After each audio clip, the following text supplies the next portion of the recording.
vedette du président sortant a masqué la couronne de l'entrant puisque le phénomène en Afrique est plus rare que l'apocalypse. Cette acceptation du résultat des urnes pour un président africain qui a perdu les élections s'appelle tout simplement aisance et élégance dans l'implémentation des principes de la démocratie.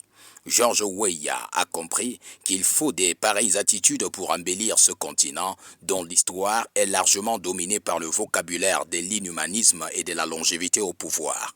Gandoura et chapeau de couleur bleue pour symboliser la sagesse et la confiance, le goléador du football devenu homme politique sort du palais dans une démarche d'assurance pour laisser le trône à son challenger vainqueur des élections, Joseph Nyoma Boaké, le vétéran politique tel qu'on le surnomme. La foule qui l'adule peut nous emmener à croire que c'est lui le vainqueur des élections et pourtant, il va s'asseoir à bord de sa voiture pour retrouver son ancien et nouveau domicile. La scène est tellement historique et excitante que même Dame Pluie comprend qu'une telle élégance mérite des gouttes de bénédiction. L'homme est tellement honnête dans son action que même les clergés font de lui un compagnon privilégié.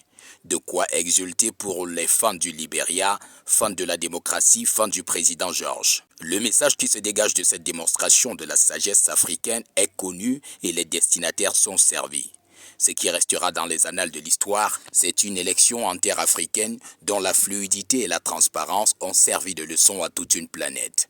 Même le milliardaire américain qui a été forcé de reconnaître sa défaite à l'issue d'une élection n'en reviendrait pas.